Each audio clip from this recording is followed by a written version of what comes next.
됩니다. 믿음은 고난 후에 더 살아나게 됩니다. 우리에게 코로나라는 시절이 있었지만 이것을 통하여 도리어 더 하나님께 가까이 나가게 되는 저와 여러분이 되기를 바랍니다. 통계청에서 2021년 통계를 지난 3월 달에 발표를 했는데, 거기에 보면 현재 우리나라 20대들이 결혼을 했을 때 자녀를 낳지 않겠다는 사람들이 무려 53%나 된답니다. 현재 20대입니다. 20대 청년들이 결혼을 하더라도 절반 이상이 자녀를 낳지 않겠다. 그리고 그 자료에 보면 제가 굉장히 놀란 자료가 하나 있습니다. 보통 우리가 이혼하면 결혼한 지 한 5년 미만, 결혼한 지 5년 미만의 이혼이 가장 많이 발생하고, 아무래도 젊은 세대 쪽에서 이혼이 많이 발생했는데, 결혼을 기준으로 20년 그 이전 결혼한 세대는 점점 이혼율이 줄었어요. 많이 줄었는데, 결혼한 지 20년 지난 그때부터 30년 이후, 30년부터는 황혼이라 부른다 그러더라고요. 결혼한 지 20년이 지난 가정에서 이혼율이 급격하게 늘었고, 많이 늘었고, 특히 결혼한 지 30년이 지난 세대는 결혼한 지 5년, 결혼한 지 10년 이렇게 갔을 때 결혼한 지 30년 이후가 가장 많이 이혼율이 증가되었었어요. 굉장히 이것은 제게 충격이었습니다. 왜냐하면 한 10여 년 전부터 우리나라에 일본에 있던 황혼, 이혼 이런 단어가 우리나라에도 들려오고, 그러면서 그런 어떤 이야기가 들렸는데, 없던 것이 조금씩 이제 생겼구나, 조금씩 늘어나나 보다, 조금씩 있나 보다 생각을 했어요. 그런데 이 황혼, 이혼은 결혼한 지 30년 이후부터를 말한다고 합니다. 이 황혼, 이혼이 갓 결혼해서 1년부터 5년 막 정착하려고 뿌리 내리려고 하는 그 사이의 이혼율과 거의 똑같습니다. 너무 놀라운 겁니다. 그거 보면서 오래 살아도 안전한 지대가 아니구나.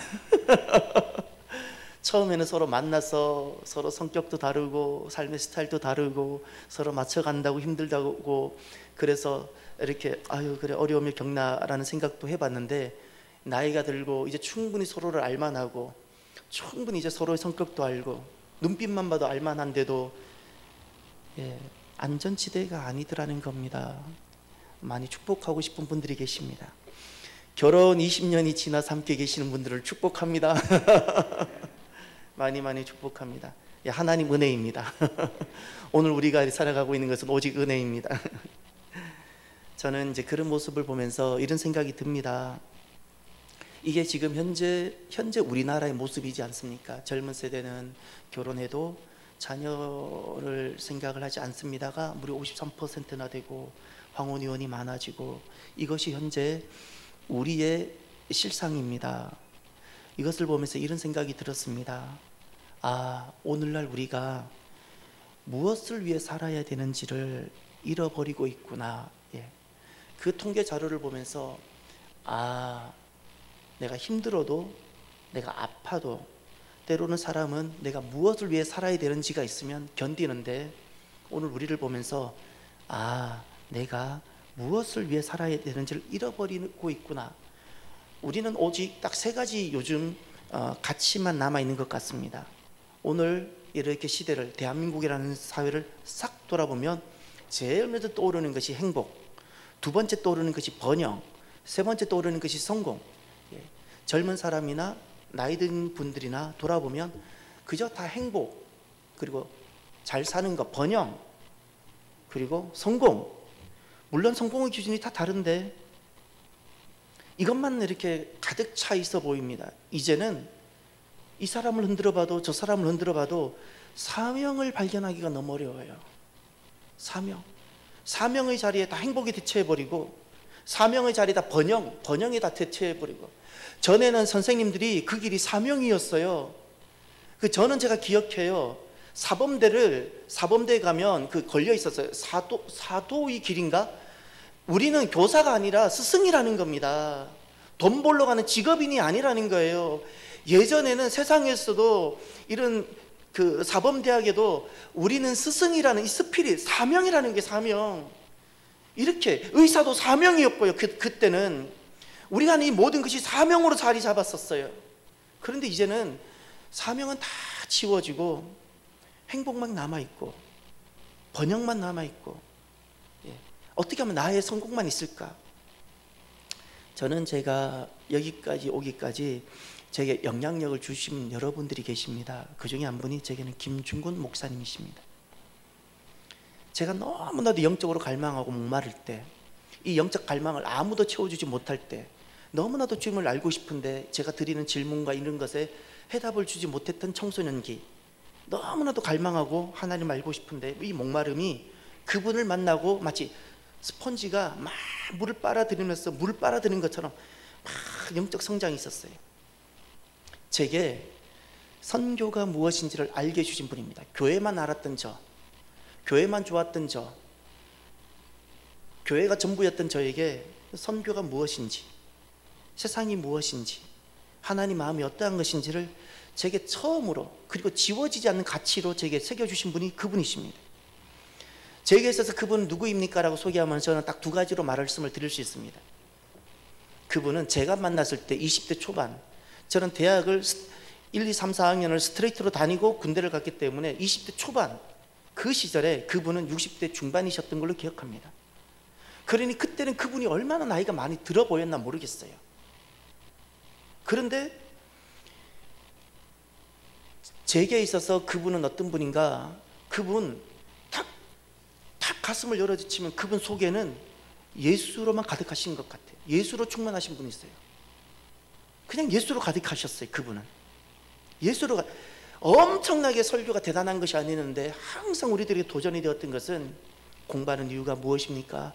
예수 그리스도. 오늘 우리는 왜 모였습니까? 예수 그리스도. 온통 우리 인생의 해답이 예수 그리스도가 되도록 하셨어요. 왜냐하면 그분 속엔 그것만 있기 때문에. 제가 그것을 봤어요. 예수님. 또 하나, 그분은 어떤 분이신가? 저는 그 당시 그 좁은 소견에 꿈이나 비전, 사명 같은 것은 젊은이들에게나 어울리는 단어고 나이가 좀 들면 그것을 어울리지 않을 거라고 생각을 했어요. 이것을 깨신 분이 그분이었어요.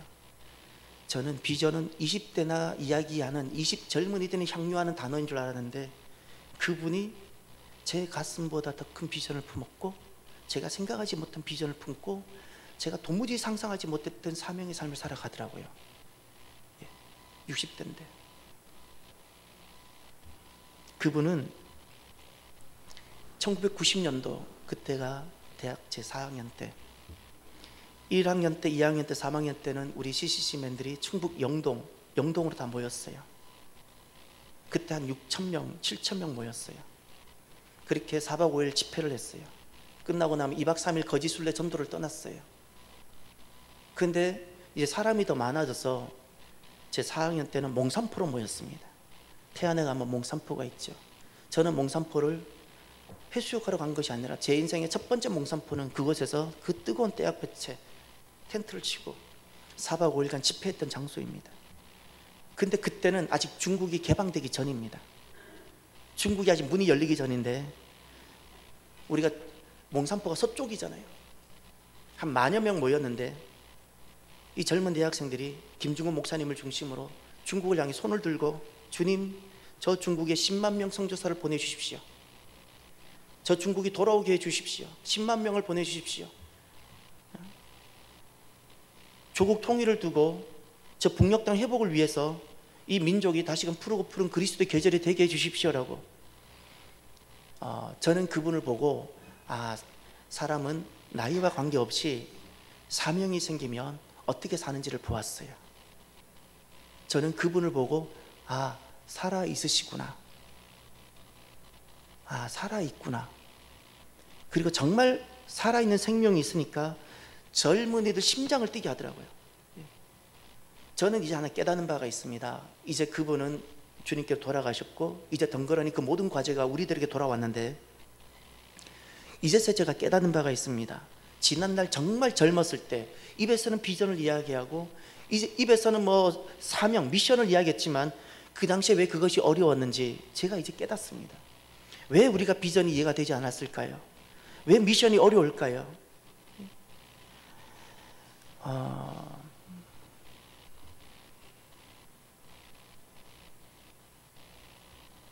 오늘 본문에 비전을 깨닫게 되고 미션을 수행하는 사람들이 나옵니다. 이제 어떻게 비전이 이해가 되는지를 오늘 말씀을 통해서 만나보시길 바랍니다. 오늘 본문에 보면 비전을 만나고 사명을 품게 되는 사람이 등장합니다. 제자들입니다. 제자들. 그리고 120명입니다. 이제 이들이 누구였습니까? 부활하신 예수님을 만나지요.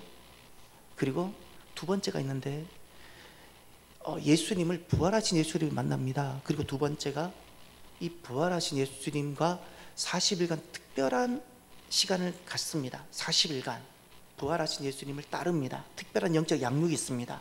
그리고 오늘 본문은 그 부활하신 예수님이 승천하십니다. 떠나셨습니다. 덩그러니 세상에 혼자 남았습니다. 이제 오늘 본문을 보세요. 12절. 제자들이 감난원이라 하는 산으로부터 예루살렘에 돌아오니 이 산은 예루살렘에서 가까워 안식일에 가기 알맞은 길이라. 아멘. 예루살렘에 돌아오니라고 되어져 있죠. 이들이 예루살렘에 돌아옵니다. 왜 돌아왔습니까? 이해관계가 있어서 왔습니까? 내가 다시 찾아야 될 가방이 있기 때문에 돌아온 겁니까? 이들이 예루살렘에 돌아온 것은 뭐 좋은 일이 있기 때문에, 예루살렘으로 돌아가면 좋은 일이 있으니까, 나를 기다리는 좋은 소식이 있으니까 돌아갔습니까? 하나님께로 돌아가는 길입니다. 하나님께로 돌아가는 것, 단순한 장소가 아닙니다. 예루살렘, 그 감난산에서 예루살렘으로 돌아올 수 있는 것은 하나님께로 돌아가겠다는 마음이 아니면 아무도 돌아오질 못합니다. 이젠 예수님께서 안 계십니다. 승천해버렸습니다. 예루살렘으로 돌아온다는 것은 절대적으로 하나님께 돌아갑니다. 전에는 주님을 통해서 내가 잘 되길 바라고, 번영을 바라고, 성공을 바라고 그랬던 제가, 주님, 이제 제가 나에게서 주님께로 돌아갑니다. 어둠에서 빛으로 나옵니다.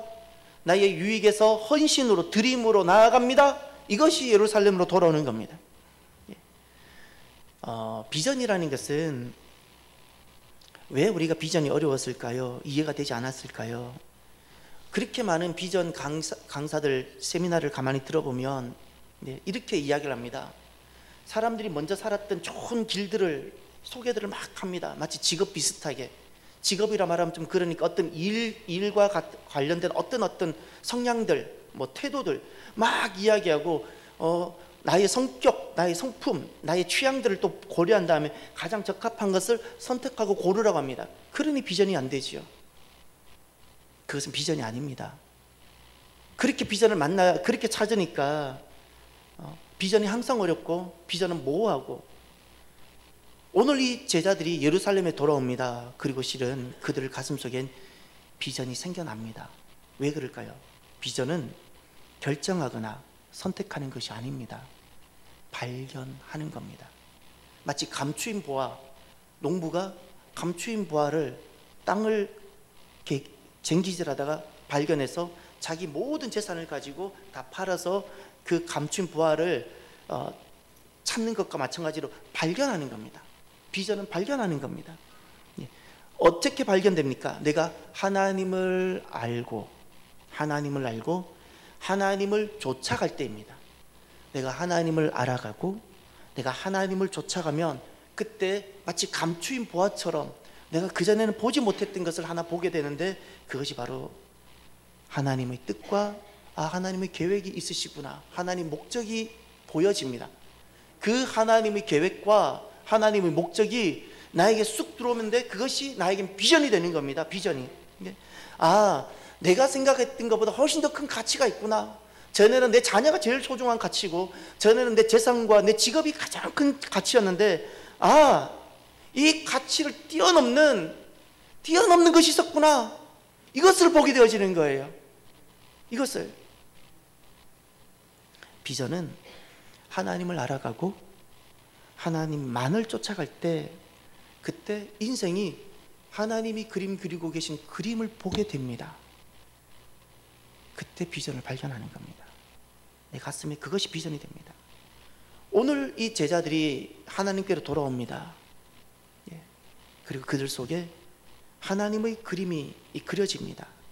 비전을 발견하게 되는 겁니다. 비전을 발견하게 되어지면 어떤 인생이라도 나이와 상관없습니다. 젊은이라고 젊은이가 아닙니다. 늙었다고 늙으신 것이 아닙니다. 누구든지 하나님을 알아가고 하나님께로 돌아오면 누구든지 청년처럼 지난날 김중건 목사님처럼 나이와 상관없이 젊은이들을 감동시키는 우리는 그런 사람을 얼마든지 살아갈 수 있는 겁니다. 영적으로 두 개의 자리가 만들어집니다. 하나님께로 돌아오고 하나님께 있는 그 계획이 내가 알게 되어지고 그 목적을 내가 품게 되면서 비전이 딱 되어지면, 비전을 발견하게 되어지면 내 안에 비전이 있는 사람들은 어떤 자리가 만들어지는가? 두 개의 자리. 하나가 이 산은 예루살렘에서 가까움의 자리입니다. 예루살렘이랑 가깝다는 뜻은 무엇일까요? 하나님과 가까운 자리. 전에는 주님 앞에 나와도 내 마음은 다른 데 가 있었습니다. 내가 입으로는 찬양을 하는데 내 입은 실은 내 마음은 다른 데 가 있었습니다. 그런데 하나님의 계획과 목적을 딱 발견하고 나면 이제는 내가 항상 주님 앞으로 나아가고 싶은 겁니다. 하나님과 영적 근접성, 이것을 내가 막을 수가 없는 겁니다. 전에는 일주일이 왜 이렇게 빨리 다가오는지, 오늘 또 내가 친구랑 또 어디 놀러 가고 싶은데 오늘 또 주일이다, 이런 생각이었다면, 내 안에 비전이 딱 발견되고 나면 주일이 빨리 돌아왔으면 좋겠다. 내가 주일이 빨리 돌아왔으면 좋겠다. 내가 어떻게 하면 주님께 더 나아갈 수 있을까? 이것이 주체가 안 되어서 평일에도 주님 앞에 나오고 싶어지는 겁니다. 또 하나, 안식일에 가기 알맞은 길이라, 알맞다라는 단어, 알맞은 자리. 내 안에 하나님 계획과 하나님 목적이 발견되어지고, 그래서 비전이 내 안에 발견되어지고 나면, 그것이 비전이 되고 나면 우리 안에 두 가지 자리가 만들어지는데, 하나가 가까움의 자리, 또 하나가 알맞은 자리. 안식일에 가기 알맞다 그랬죠. 안식일은 주님의 날입니다. 내 인생이 전에는 세상 속에서 살아가기에 알맞은 형태의 내 인생이었어요. 자녀를 잘 기를 수 있지만 하나님과 동행하기에 너무나도 어색한 나였는데, 하나님의 꿈이 내 안에 싹 들어오고 하나님 목적이 내 안에 싹 들어와서 비전이 되고 나면 내 인생의 틀이 바뀌어져요. 전에는 일하기에 적합한 나, 열심히 성공하기에 적합한 나의 모습이 하나님과 함께 살아가기에 적합한 나로 바뀝니다. 영적 근접성뿐만 아니라 하나님과 동행하기에 적합한 삶의 형태로 바뀌는 거예요. 알맞은 자리가 만들어지는 겁니다. 이것은요, 절대적으로 하나님을 쫓아가는 자리입니다. 가까움의 자리, 알맞은 자리, 이것은 하나님, 제가 절대적으로 주님만을 따르겠습니다. 따르고 싶어집니다. 주님을 따릅니다 할 때 내 인생에 이렇게 만들어지는 자리입니다. 우리가 질문을 드려봅시다. 오늘 우리나라의 가정이 왜 이렇게 많이 약해졌을까요? 또 이게 객관적인 통계가 없으니까 조금 적용하기 어렵겠지만 제 심정은 그렇습니다. 교회가 많이 약해졌다. 이건 저만 느끼는 걸까요? 저는 그렇게 느껴집니다. 정말 그렇게 느껴집니다. 왜 교회가 이렇게 약해졌을까? 왜냐하면 저는 어렸을 때 교회를 봤잖아요. 객관적으로 보면 그분들은 우리보다 재산이 많지 않았던 것 같습니다. 그분들 중에서도 뛰어난 분이 계셨지만 지식이 지금이 더 많으신 것 같아요.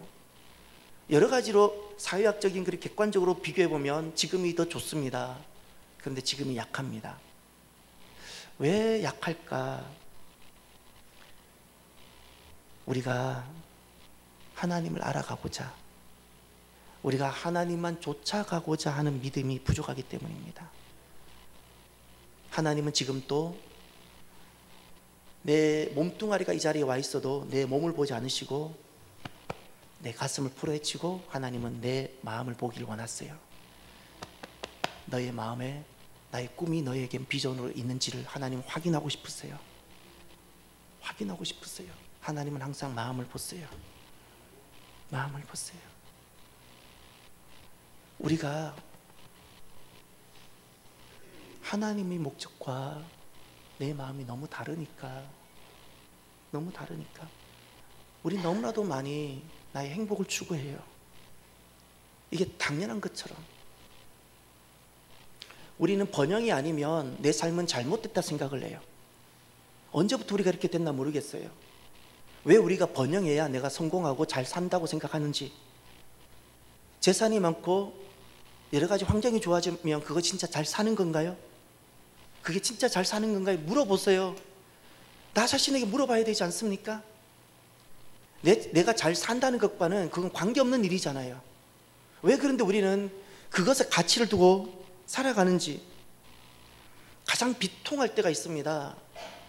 남편들을 돈을 벌어오는 존재로 내몰 때입니다. 너무나도 비통합니다. 너무나도 비통합니다. 아버지란 존재를 지워버렸어요. 아버지란 존재를. 하나님을 아버지라 부르게 하셨는데, 그래 이 땅에 아버지를 두었는데 아버지 자리에 번영을 다 올려놓고 아버지는 이 번영을 이루는 종으로 만들었어요. 노예로 만들었어요. 스스로 다 노예가 됐어요. 주님께서 보실 때 우리의 이런 모습이 어떠할까요? 이것이 바로 우상입니다, 여러분. 왜냐하면 내 마음에 하나님 외에 다른 것이 앉아 있었잖아요. 하나님 외에 다른 마음을 두는 모든 것이 우상을 섬긴 겁니다. 내가 아무리 우리가 인정하지 않든 상관없습니다. 하나님은 그것을 너무나도 싫어하시는 우상 섬긴 거라 말씀합니다. 이 우상 섬기는 것을 신학적으로는 죄라고 말합니다. 이것은 타락입니다. 다른 것이 타락이 아닙니다. 저와 여러분들이 하나님을 알고 하나님을 쫓아가기로 거룩한 결단이 있기를 바랍니다. 그리고 두 번째, 오늘 이 제자들이 두 번째 단계로 나아갑니다. 예루살렘으로 돌아옵니다. 그리고 어떤 일이 일어나는지 한번 보시길 바랍니다. 13절을 보십시오. 들어가 그들이 유하는 다락방으로 올라가니 베드로, 요한, 야고보, 안드레와 빌립, 도마와 바돌로메, 마테와 및 알페오의 아들 야고보, 셀로신 시몬, 야고보의 아들 유다가 다 거기 있어. 아멘. 두 번째, 예루살렘으로 돌아온 이들입니다. 두 번째 스텝이 보입니까? 두 번째 스텝, 다락방으로 올라가니 두 번째 스텝입니다. 이들은 지금 부활하신 예수님을 만났습니다. 그리고 이들은 예루살렘으로 돌아왔습니다. 예루살렘으로 돌아온 이들이 두 번째 스텝이 다락방으로 올라갔습니다. 다락방. 여러분, 이 다락방은 무엇일까요? 유월절을 오순절로 태어나게 한 인큐베이터입니다.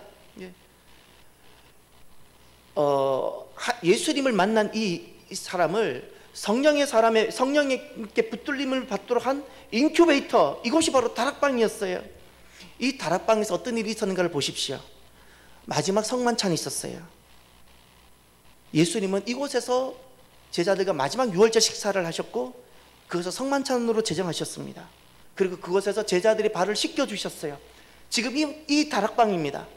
그리고 그곳에서 제자들에게 마지막 고별 설교를 하셨습니다.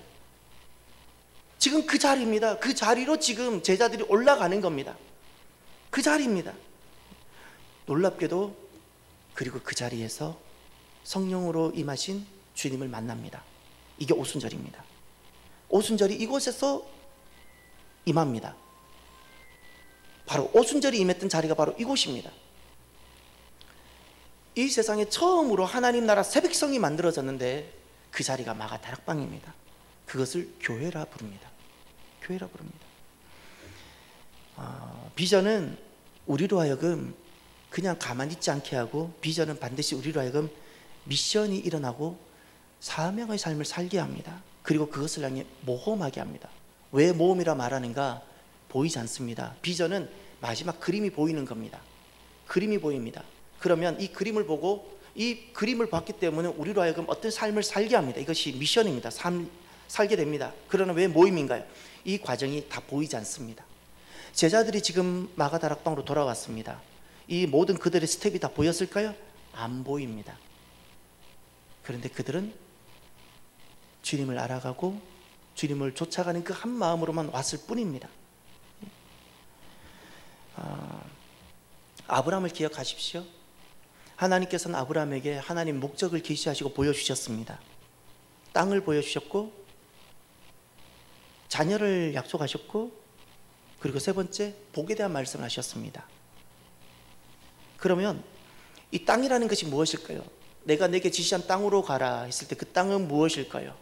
우리나라 사람들은 부동산을 좋아해서 땅 하면 이 땅에 있는 땅을 생각을 합니다. 주님은 우리가 딛고 있는 이 땅에 그렇게 관심이 많을까요? 주님은 아무리 봐도 우리가 딛고 있는 그 땅에 그렇게 우리처럼 애착이 있지는 않습니다. 주님께서 우리에게 내가 내게 지시한 땅으로 가라 했을 때 그 땅은 무엇일까요? 새 나라입니다. 나라, 하나님의 나라. 다 바벨론 나라잖아요. 바벨탑을 짓고 자기 이름을 위해 살아가는 바벨탑 나라인데 주님은 새 나라를 만들고 싶으신 겁니다. 하나님이 왕이신 그 나라, 이게 땅입니다. 그리고 자손은 무엇일까요? 하나님은 이삭을 주시는 것이 자손일까요? 그렇지 않습니다. 하나님께서 말씀하신 자손은 결국 무엇일까요? 새 백성입니다. 다 바벨탑 아래에서 그 우상을 섬기는 사람들이잖아요. 하나님이 보고 싶은 것이 있습니다. 하나님을 왕으로, 하나님으로 섬기고 고백하는 하나님의 백성들을 보고 싶으신 겁니다. 그것을 하나님은 씨라 말씀하셨고 그것을 자손이라 말씀하신 겁니다. 다시 말해서 새 백성입니다. 새 백성. 그리고 나서 복을 말씀하셨어요. 이 복은 여러분 성경을 보셔야 됩니다. 성경을 한번 찾아주시겠습니까? 창세기 12장을 가십시오. 창세기 12장 1절에 땅이란 단어가 나오지요. 2절에 민족이란 단어가 등장하죠. 이게 자손입니다. 민족. 세 번째 3절 한번 보십시오. 3절 너를 축복하는 자에게는 내가 복을 내리고 너를 저주하는 자에게는 내가 저주하리니 다 함께 땅의 모든 족속이 너로 말미암아 복을 얻을 것이라 하신지라. 아멘. 이 첫 번째와 두 번째는 하나님 계획을 본 겁니다. 하나님 그림을 보았습니다. 가슴이 뜁니다. 비전을 발견하게 됩니다. 그런데 이것이 여기에 멈추지 않고 하나님의 그림을 또 하나 봅니다. 아, 땅의 모든 족속이 복을 받게 되는구나. 거룩한 사명으로 이어진다는 사실을 기억하십시오. 비전은, 발견된 비전은 우리로 하여금 살게 하는 삶이 하나 있습니다. 살게 하는 삶, 그것을 미션이라 부르는 겁니다. 아, 내가 복이 되어야 되는구나. 할렐루야. 전에는 나만을 위해서 살았습니다. 나의 이름이 중요하고 그걸 다 바벨탑 세대라 부르는 겁니다. 아, 이제는 복을 전달하는 자, 복이 되어야겠구나. 그래서 사명의 삶을 살게 되고 미션이 내 안에서 작동되는 겁니다. 미션이 작동되는 말씀 한번 보십시오. 12장 4절이 너무나도 중요합니다. 내 안에 비전이 발견되고 나면 이 비전은 나로 하여금 사명의 삶을 살게 하고 미션이 작동되게 되는데, 이제 4절을 보십시오. 이에 아브라함이 여호와의 말씀을 따라갔고. 아멘.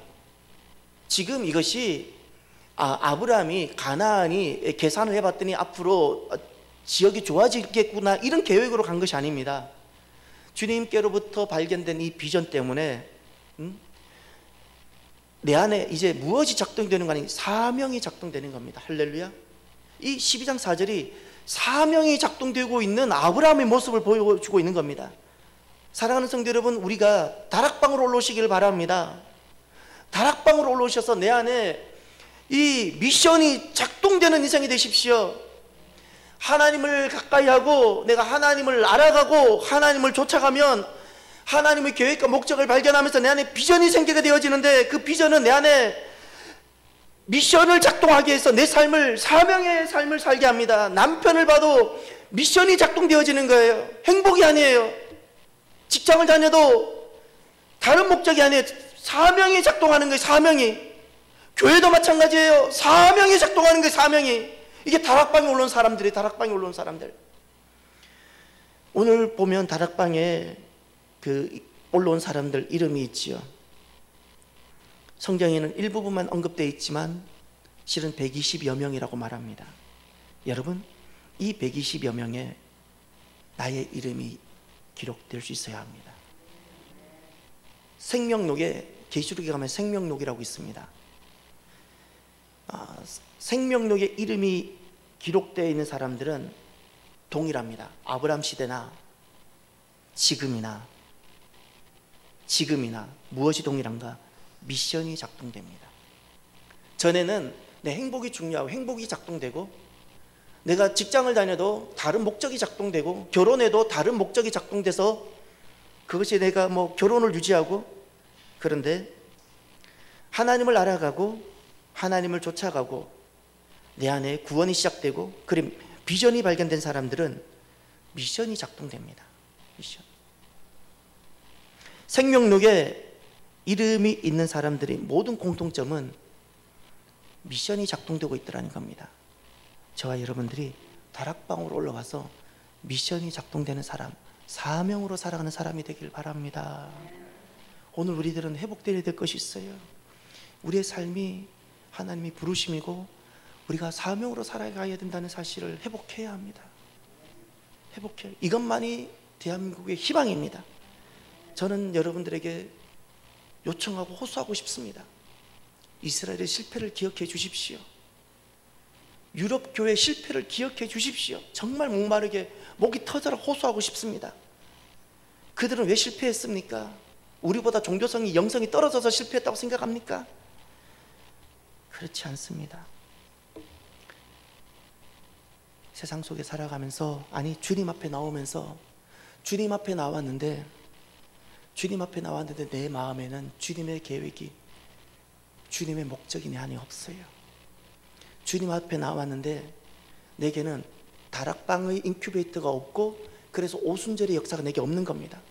다락방으로 올라와야지 오순절의 역사가 있고, 내가 새 백성이 되고, 내가 새 공동체가 되고, 새 나라를 내가 이루며 살아가는데, 내가 주님 앞에 나와도 다락방에 올라가질 않습니다. 여전히 내가 중요하고, 주님 앞에 나와서도 여전히 행복을 두고만 추구하고, 나의 성공, 나의 번영, 주님께 기도해도 나의 행복을 두고 기도하고, 자녀를 위해서 기도해도 그냥 자녀의 행복, 자녀의 번영. 저는 여러분들에게 질문합니다.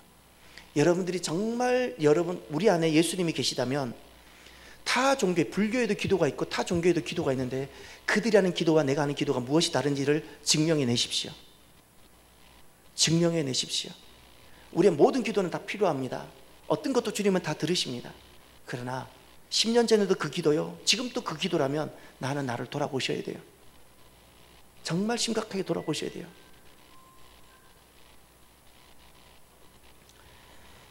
성전에 나왔는데 지난날 이스라엘은, 그리고 실패한 유럽 교회는 성전에 나왔는데 작동될 미션이 없었습니다. 거리는 모스크로 바뀌고 성전이 술집으로 바뀌고. 저는 그걸 처음 알았어요. 교회 예배당이 술집하기 좋은 구조라는 걸 처음 영국 교회를 통해서 알았어요. 그 좋은 성전들이 술집으로 다 팔려가고 있고 모스크로 팔려가고 있어요. 아파야죠. 남의 이야기일까요? 우리가 성전 나왔다 안심하지 마십시오. 우리가 다음 세대 세워놓지 아니하면 한국교회, 지금은 전 세계에서 가장 교회가 많지요. 큰 교회 여기 다 몰려있죠. 다음 세대 안 세워두면 영국교회 모습이 곧 한국교회 모습이 됩니다. 이단들은 계속해서 교회를 사재려고 합니다.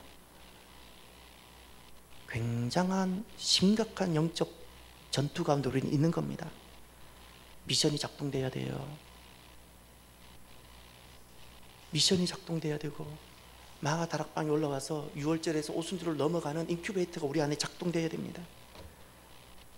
하나님께서 영광을 옮기셨더니, 영광을 걷어가셨더니 이스라엘이 단 하루 만에 무너지는 걸 보세요. 제가 지난날 차를 타고 가다가 가게 앞에 막 이렇게 춤추면 바람 집어넣는 헛수아비들, 사람들, 손님들 초청하는 거, 그거 보다가 탁 한 대 맞은 느낌을 받았어요. 주님께서 제게 이재백이라는 사람에게 영광을 걷어가시고 은혜를 걷어가시는 순간 내가 저렇게 바람 빠진 허수아비가 되겠구나. 펄렁펄렁 살아있는 것 같다가도 바람 전원 딱 끄니까 쑥 주저앉아요. 여러분 죄송하지만 우리 자신이 대단한 것 같습니까? 정말 그래도 나는 좀 괜찮아.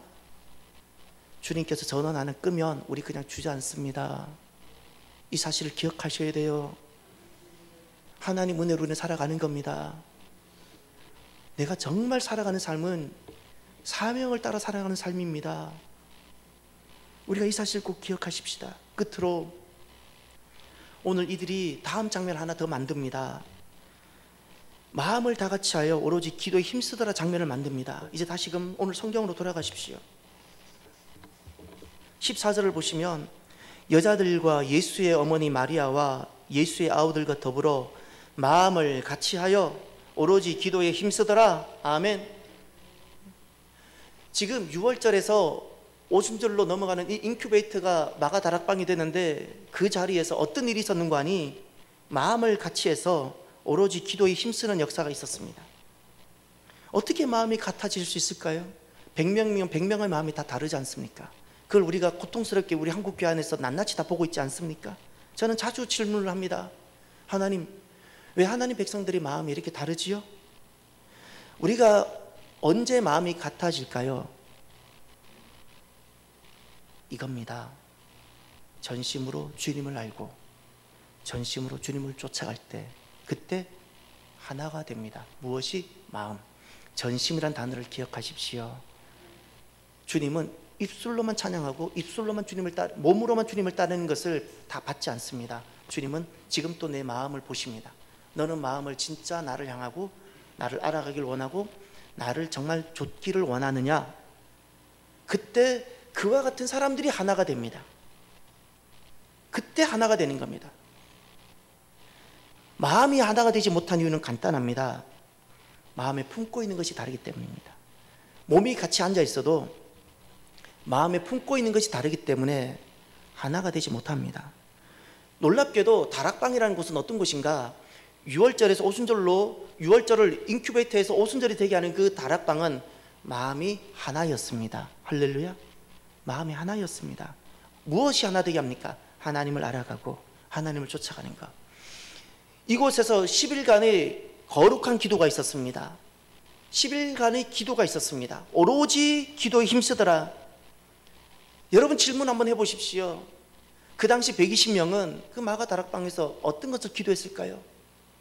자녀를 위해서 기도했을까요? 그들의 건강을 위해서 기도했을까요? 사업을 두고 기도했을까요? 그들은 10일 동안 특별히 무엇을 기도했을까요? 무엇을 기도했을까요? 그 누구도 자녀를 위해서 더 이상 기도하지 않았을 겁니다. 그 누구도 자기 사업과 자기 건강을 위해서 기도하지 않았을 겁니다. 그들은 주님 앞에 나와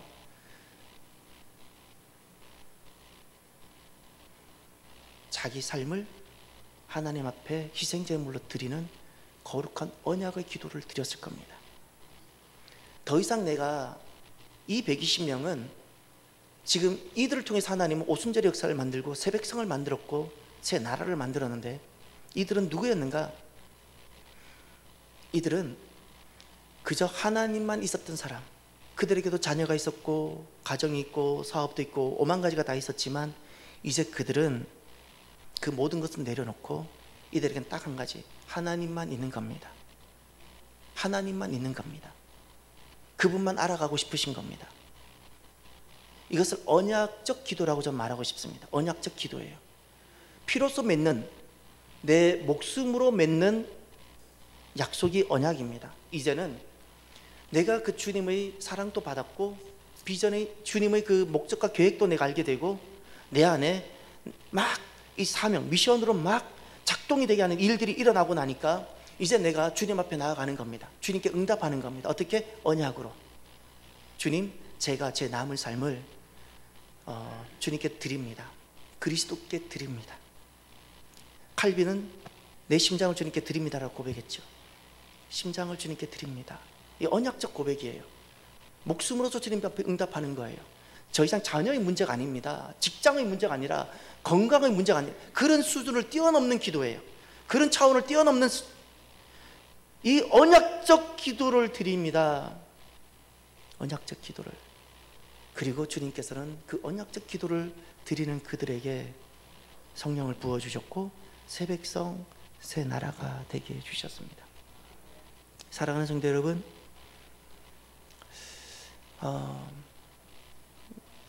살아가다가 힘들 때가 있죠. 오시는 주님이 생각나시나요? 그럴 때는 오시는 주님을 생각하면서 하늘을 보고요, 주님을 생각하며 다시금 다락방으로 올라가는 저와 여러분이 되었으면 좋겠습니다. 오늘 우리들이 정말 회복해야 될 것이 하나 있어요. 화려한 집이 아니라 다락방입니다. 그곳에서 나의 미션이 회복되고 미션이 작동되고 언약적 기도가 다시 회복되어지고, 그래 하나님 영광이 우리에게 충만하고 하나님 능력으로 오순절의 삶을 살아가는 저와 여러분이 되기를 주의 이름으로 축원합니다. 기도합시다.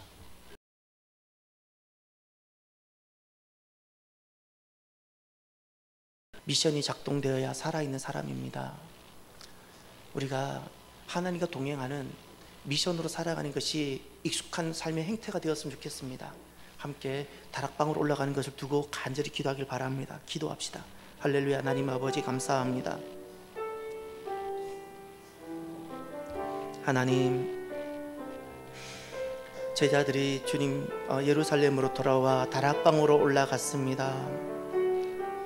미션이 작동되었습니다. 미션이 작동되었습니다. 전에는 다른 것을 위하여 살았는데 하나님, 미션이 작동되어지고 언약적 기도를 주님 앞에 드리고, 하나님 그들은 하나님을 알아가고자 전심으로 하나님을 쫓아가고자 하나님 그들은 결단하며 나옵니다.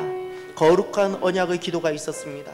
오늘 우리들을, 이 공동체를 하나님 새롭게 하여 주셔서 우리 모두가 하나님 6월절에서 오순절을 만들어내는 하나님 영적 인큐베이터인 다락방이 있게 하여 주시옵소서.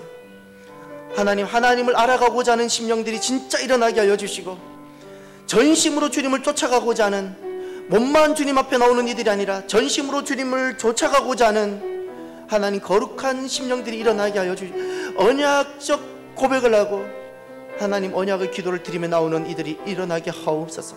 하나님 참으로 감사합니다.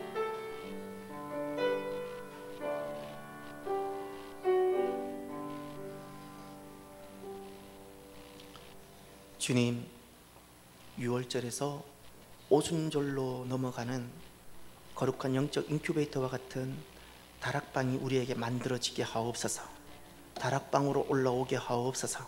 그곳에서 주님 앞에 언약을 맺고 다른 내 육의 여러 가지 필요를 두고 기도하는 수준을 뛰어넘어 하나님